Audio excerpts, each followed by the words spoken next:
ইরাকে এক নাস্তিকের জন্ম হয়েছিল, মাজুসি নাস্তিক মুলহিদ। সে বলে বেড়াচ্ছিল আমি স্রষ্টায় বিশ্বাস করি না, কারণ স্রষ্টা দেখা যায় না। ইরাকের লোকেরা বলল আমাদের একজন ইমাম আছে, নাম নু'মান ইবনে সাবিত। কি নাম?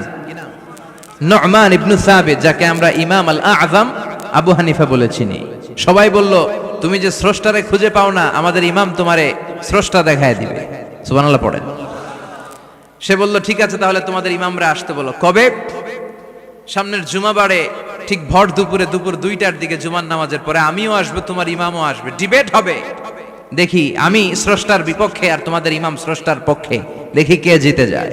এই ডিবেট দেখার জন্য হাজার হাজার মানুষ এসেছে ইরাকের কুফা নগরীতে, হাজার হাজার মানুষ এসেছে। ওই নাস্তিকও এসেছে যে আল্লাহকে বিশ্বাস করে না, স্রষ্টাকে বিশ্বাস করে। সবাই এসেছে, আসে নাই শুধু ইমাম আবু হানিফা। নাস্তিক কয় তগো ইমাম ডরাইছে। কি বলে? তোদের ইমাম ভয় পেয়েছে। উনি এসেছেন 1.5-2 ঘন্টা দেরি করে। 1.5 ঘন্টা দেরি করে যখন উনি আসলেন, নাস্তিক বলে আপনার সাথে কোনো কথা নাই, আপনার তো সময়ের জ্ঞানই নাই, আপনার সাথে কিসের আলাপ? ইমাম আবু হানিফা বললেন ইনদি উযর, আমার ওজর আছে। কি ওজর? তিনি বললেন আমি যখন ঘর থেকে বেরোই আমার বাড়ির সামনে বিশাল এক নদী পড়ে যায়, আর এই নদী পেরোতে আমার নৌকা ব্যবহার করতে হয়। আজকে এসে দেখি নৌকাও নাই, মাঝিও নাই, কিচ্ছু নাই। কিভাবে পার হবো? হঠাৎ দেখলাম নদীর পাশে বিশাল বড় গাছ, গাছটা হঠাৎ এমনি এমনি 2 টুকরা হয়ে গেল। গাছ থেকে বিশাল কাঠের তক্তা বের হয়ে গেল। তক্তাগুলো অটোমেটিক্যালি জোড়া লেগে নৌকা হয়ে গেল। এই নৌকা মাঝি ছাড়া সা করে আমার সামনে চলে এলো। আমি নৌকায় বিসমিল্লাহ বলে বসে পড়লাম। হঠাৎ নৌকা আমারে টান দিয়ে ওপারে নিয়ে এলো। তারপর আমি আপনার এই ময়দানে ছুটে এসেছি। এই যে গাছ কাটা, তক্তা হওয়া, নৌকা হওয়া, মাঝি ছাড়া চলা, এই প্রসেসিং হতে আমার 2 ঘন্টা সময় লেগেছে। I am extremely sorry for that, আনা আসিফ জিদ্দান, আমি দুঃখিত। নাস্তিক নেতা বলে তবে ইমাম গাঞ্জা খাইছে। কি খাইছে? তোদের ইমাম মাজনুন, জুন্না আলাই, মাথার তার সিরা নিয়ে যা। ইমাম আবু হানিফা বললেন ময়দানে আমারে গালি দিলেন কেন? পাগল বললেন কেন? তার সিরা বলে ডাকলেন কেন? মাজনুন শব্দ ব্যবহার করলেন কেন? মার্জিত ভাষা ব্যবহার করতে শিখেন। নাস্তিক বলে কেমন কথা আপনি বলেন? শিক্ষিত মানুষ, দার্শনিক মানুষ, জ্ঞানী মানুষ, ইমাম মানুষ, কোন মানুষ ছাড়া, করাত ছাড়া বিশাল বড় বড় গাছ কাটা যায় নাকি? মিস্ত্রি ছাড়া তক্তা বানানো যায় নাকি? মিস্ত্রি ছাড়া তক্তা জোড়া লাগে এমনি এমনি নৌকা হয় নাকি? মাঝি ছাড়া পানিতে নৌকা চলে নাকি? ইমাম আবু হানিফা বললেন now you are on the right track. এই তো লাইনে আসছেন আপনি। এই লাইনে আনার জন্যই তো এত গল্প, লাইনে আনার জন্যই তো এত স্টোরি আমি মেক করলাম। আপনার কথা থেকেই যদি ধরি, করাত ছাড়া গাছ কাটা যায় না, এমনি এমনি তক্তা হয় না, এমনি এমনি নৌকা হয় না, মাঝি ছাড়া নৌকা এমনি এমনি চলে না, তাহলে আকাশ কেমন করে এমনি এমনি হলো? জমিন কেমন করে এমনি এমনি হলো? দ্বীপ প্রহরের জলজলে সূর্যটা কেমন করে কিরণ দিল এমনি এমনি? আল্লাহু আকবার! কেমন করে নবমণ্ডল ভূমণ্ডল সৃষ্টি হলো? কেমন করে দিন শেষে রাত্রি আসে, রাত্রি শেষে দিন আসে? ওইটা যদি এমনি এমনি না হয়, মহাবিশ্বের এই সুন্দর বসুন্ধরার সব কিছু কেমন করে এমনি এমনি হয়?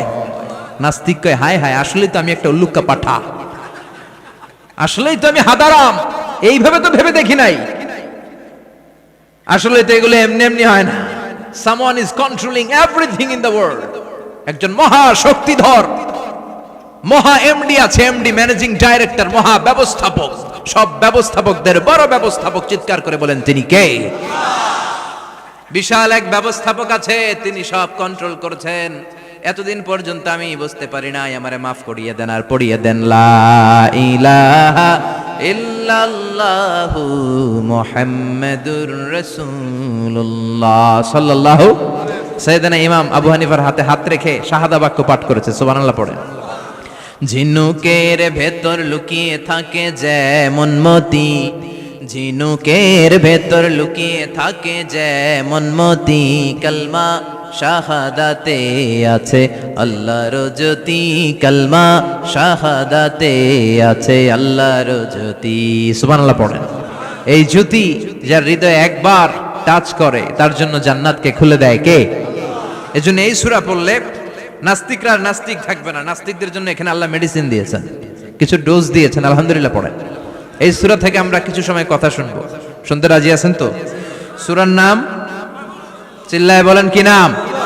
মুলক। মুলক মানে কি? মুলক মানে রাজত্ব, মুলক মানে ক্ষমতা, মুলক মানে পাওয়ার, মুলক মানে কিংডম, মুলক মানে সভরেইনটি। সুবহানাল্লাহ পড়েন।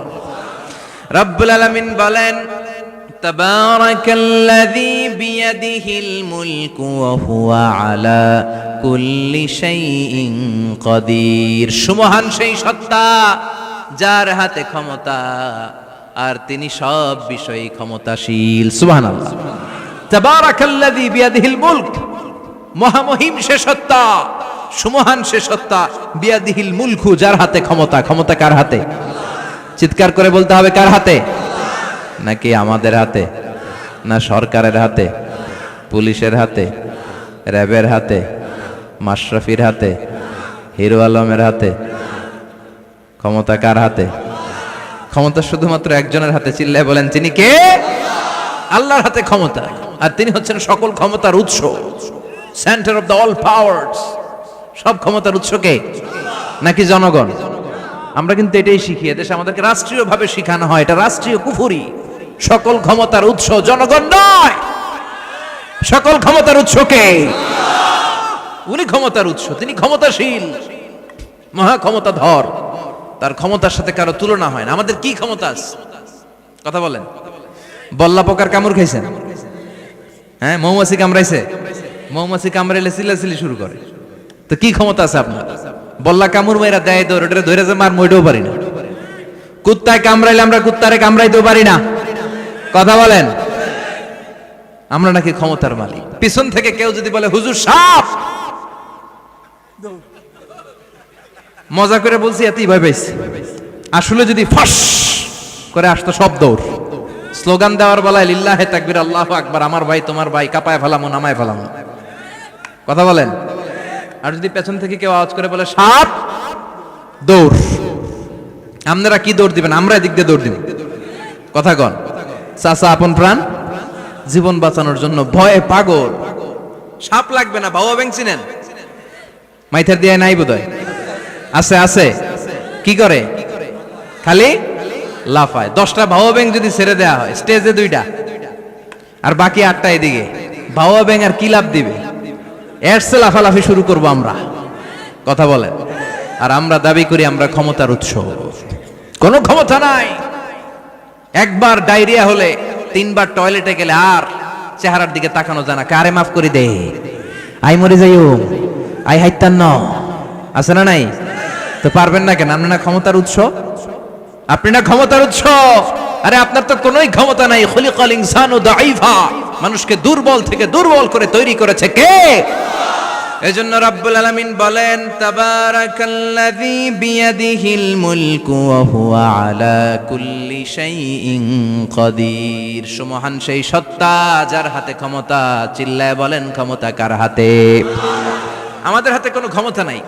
আমরা হলাম দুর্বল। আমরা কি? দুর্বলের ঘরের দুর্বল। আমরা যখন জন্মেছিলাম দুর্বল। আমার ছোট্ট একটা মেয়ে আছে, আমি অবাক হয়ে থাকি যে আমিও তাইলে ছোটবেলায় এরকম ছিলাম।